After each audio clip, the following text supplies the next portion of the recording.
Time to bundle up, Big Apple. A polar vortex moving across the eastern half of the United States is set to bring shockingly cold temps to New York City, along with a potential snowstorm. We're expecting high temperatures in the New York City area to be falling as we get into the start of 2025, Fox Forecast Center meteorologist Christopher Tate told the Post. By the time we get into next week, we may not be escaping the 30s, Tate said, later adding, it's going to be chilly, for sure. Any storm track that changes, even just 50 miles to the north of the south, will have a significant impact on whether we get snow, ice or rain in the metro. It's a very fine line that we have to walk to get a bona fide snowstorm here in New York City, Tate said.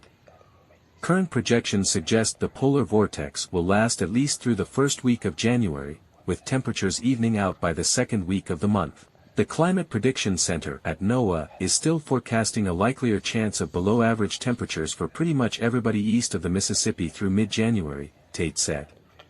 Based on long-range data, January has the potential to be the coldest across the U.S. since 2014, forecasters told the Post on Monday.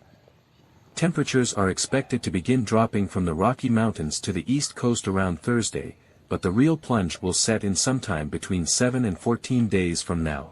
The system will bring wind chills across the Midwest, dipping below zero and temperatures down to 20 degrees below average in some places, and freezing conditions setting in as far south as the Gulf Coast and even into Florida, though it is still too early to forecast exact temperatures. While most polar vortexes are unpredictable, this upcoming system will likely push persistent cold air into the region through January, with relief finally coming in February.